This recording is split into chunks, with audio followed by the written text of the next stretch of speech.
Ayan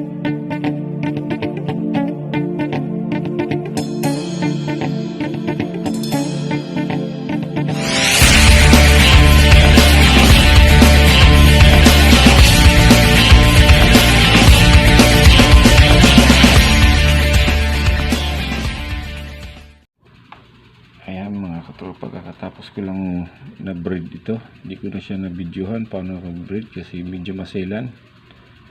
So itong monitoring na to mga katropa,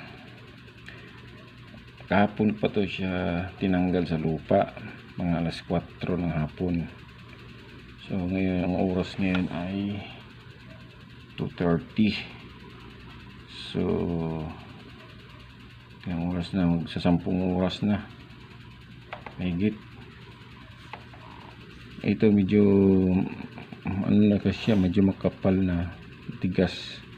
Ang kuwan talaga nito mga katropa, medyo hindi naman ito maselan itong ano, pag binunot mo hindi siya agad-agad na mamatay. Ayan o, 10 hours na siya, ganyan pa rin siya o. Tapos tinanggal ko yung mga lupa-lupa, hinugasan ko siya. Ayun, hindi ko na videohan kasi medyo maselan. Ayan siya oh. Perfect ko naman yung pagka-breed niya. Oh. Ganda. Sakto to sa pang Christmas, pang decoration. Thanks for watching mga katropa. So ayan mga tropa, na tanim ko na siya sa paso. Luma yung gamit na dito. So thank you Lord, at perfect ko yung pag-breed.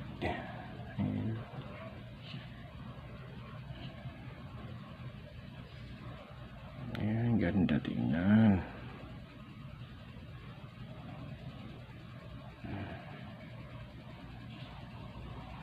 Gandang ano to, pang decoration sa Christmas or sa New Year.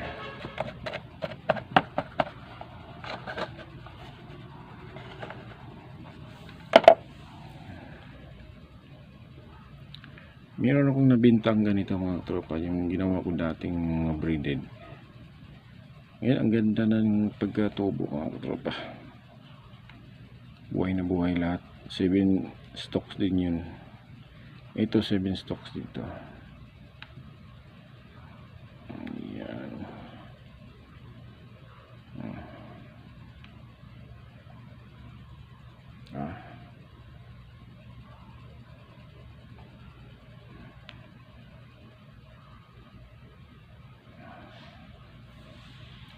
And thanks for watching.